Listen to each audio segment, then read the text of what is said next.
Hello folks and welcome back to the channel. Today's video is going to be a video response, which is pretty old school YouTube, but it's going to be a video response to Nixxiom, the community's favourite machinima maker, who recently did a video wondering about the recent updates to certain models from the vanilla version of the game into really nice high-res textures, and whether that might be something that Blizzard have been doing to slowly, incrementally get some progress towards implementing high-res models and textures for the new Classic release that's going to happen sometime in the next millennium.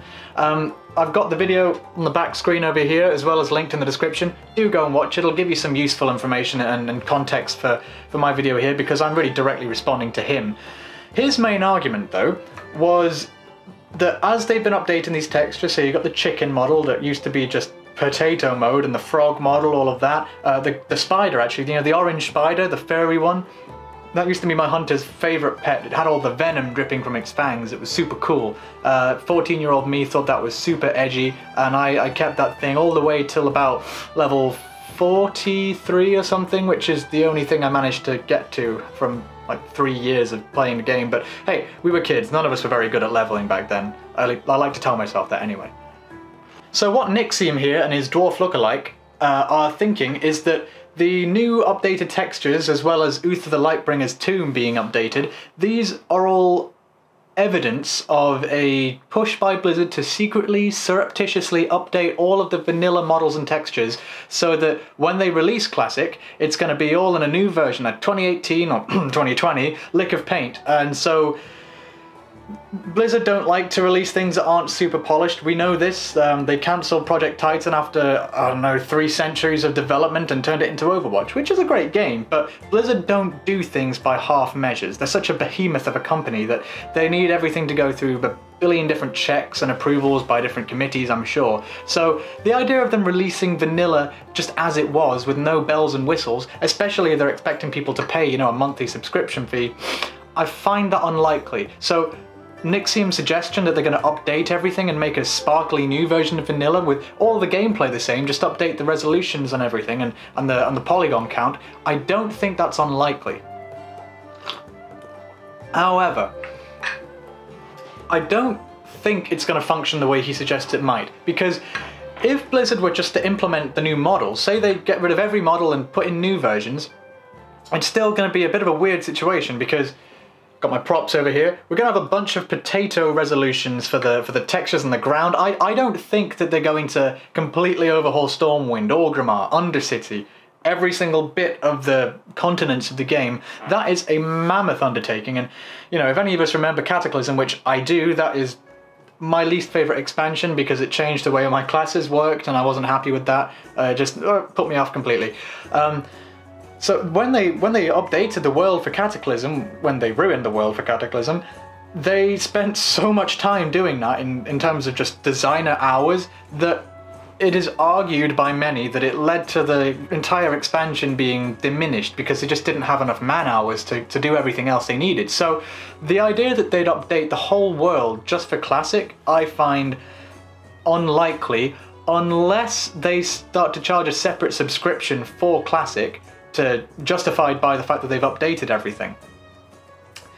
I don't need to tell you that the Classic community is not going to be happy about that. Could you imagine the shit show on the forums? Like Taliesin and Evertel they'd have content for months from that. So I hope for all of us that's not what's going to happen, but I don't think it is. So another option would be that we could have a toggle system like we do currently in WoW. That you could have the high resolution textures and all of that as a choice. So the base game might be potato mode, but everything else you could toggle just all the models and all the character models especially to be high res. But again, I don't think that's likely, because it would necessitate, if you put that toggle on, that okay, you look great, but everything around you looks just potato mode from 2004, and I don't think Blizzard would be comfortable giving that as a product. They don't go halfway. You can't be half pregnant if you're Blizzard or anyone else for that matter, and so I don't think that they'd allow you to have super, you know, 2033 graphics when the game finally comes out, and super cool loads of billions of polygons in your character, and then you're walking past just a landscape that is dated, shall we say. Plus, if you go back and play a game like Morrowind, which is super dated at this point, though a great game, if you play the game for a little while, very soon you get over the blocky textures, the low quality of graphics. But if you were to have the main character being super high res around everything else that wasn't, then it's very jarring. But if everything is consistent, if you have a consistent amount of terrible graphics, then your brain isn't quite... We've not evolved the capacity to really distinguish between virtual reality and real reality. Our brain just considers everything to be real reality, surely. So when you're playing an older game with bad graphics, just give your brain a little time to adjust and it'll assume that the graphics are good enough, you know? When we were playing WoW originally, it looked great, it looked amazing. WoW nowadays surely doesn't look as good as something like The Witcher or the new Far Cry game, so it's not as though the current graphics that we'd be importing are photorealistic or really that high res. I mean, they're nice looking, but the cartoony style is definitely still not very realistic, shall we say. But Nixxiom in his video wasn't suggesting that this would happen or this wouldn't happen. He wasn't really making any concrete points like that. He was really offering the stage to everyone else, saying, okay, community, I represent a large portion of the WoW community and quite a diverse one at that. What does everyone think? So, as a result, here's what I think. I don't think we should have updated graphics in WoW. It's not the point. In fact, I think the point is for everything to look like a potato. Like, we want to play this original version of the game. This, in my opinion, is a museum piece. In the same way as I can emulate Pokemon Blue on my phone, you can't emulate WoW like that. That's why private servers are so big. It's a multiplayer game. You can play Pokemon on your own. You can't play WoW on your own. Well, unless you're playing retail, I suppose. But I think they should keep it just as it was, because you can't improve. It's just like we go back to Ancient Egypt exhibit in Manchester Museum, for example, and just give a lick of paint to the sarcophagus and re-chisel out all the hieroglyphs. No, it doesn't work like that. This is a historical piece. In the history of video games, this is an incredibly important piece of art. So let's leave it alone. But having said that, if they were to update everything, which would probably necessitate them charging us loads of money, so I don't really want this to happen.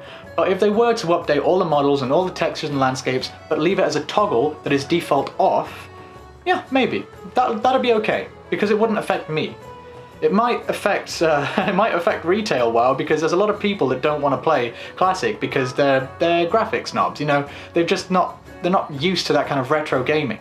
So if they gave it a nice lick of paint, it actually might be enough to convince those people that don't play it purely for aesthetic reasons to jump ship. And I don't think they're going to sabotage retail like that, because as we in the predominantly Classic preferring territory all believe, if you were to put them in a straight race, retail and Classic, I think we know who'd win.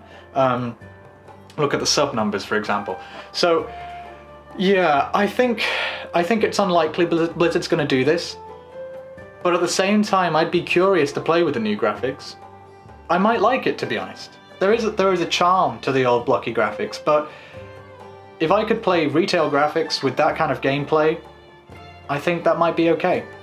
And if Classic does really well, we might actually see future expansions of retail WoW with all the fancy graphics, basically take a lot of heavy influence from Classic and effectively remake it, because I think it's going to be so successful that Ian and the team are going to think, oh crap, okay, alright, this really works better than that previous game design philosophy we've been going off. Okay, scrap all the plans, let's go to, you know, Wrath of the Lich King 2, Ice Crown Boogaloo, and just make the game in the old style, because clearly that works, and we've just been barking up the wrong tree ever since Cataclysm. But to be honest, I'm actually not so... This is a tangent now, but most of my videos are tangents actually, but I think from BC onwards, WoW started to decline. I know that's an unpopular opinion, but the advent of flying mounts and the daily quests and the quest design sort of changing. Like, I love Burning Crusade. That's my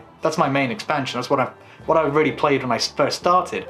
And I love Outland. I love all the mystique of it. It's great.